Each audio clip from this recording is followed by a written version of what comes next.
पीक विमा कंपन्यांच्या तुंबड्या भरण्यासाठी 60,000 रुपये 70% जोखमीवर उत्पन्न शेतकऱ्याचं तुम्ही दाखवता.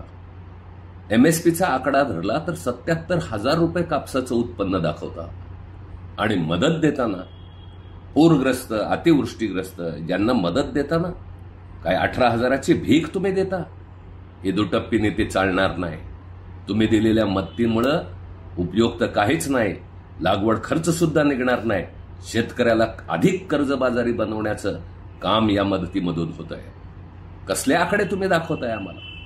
जर पंजाब सरकार 50,000 रुपये प्रति हेक्टरला मदत देऊ शकतं, तर त्याच्यापेक्षा तिप्पट आकाराने मोठं असलेलं, आर्थिक राजधानी असलेलं महाराष्ट्र सरकार का 50,000 रुपये प्रति हेक्टरला देऊ शकत नाही?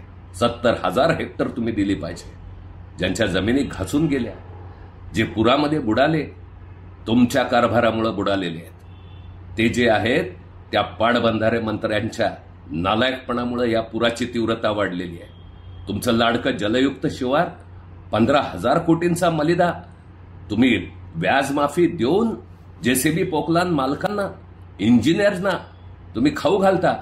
आणि शेतकऱ्यांची वेळ आल्याच्या नंतर, शेतकरी संकटात असताना जी तुच्छतेचा भाव दाखवता, हे चालणार नाही.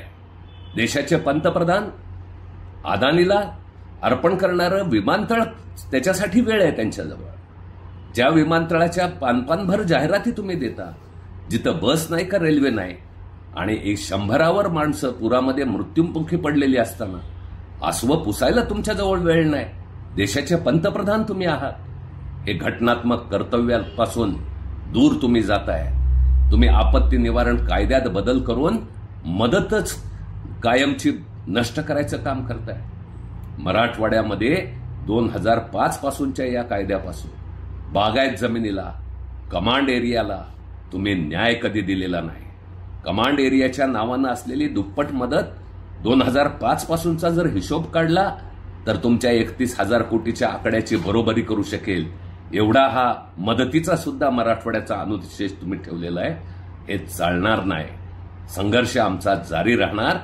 या ठिकाणी हक्काची भरपाई घेतल्याशिवाय आम्ही थांबणार नाही. हा मराठवाड्यातल्या, महाराष्ट्रातल्या शेतकऱ्यांचा तुम्हाला इशारा आहे.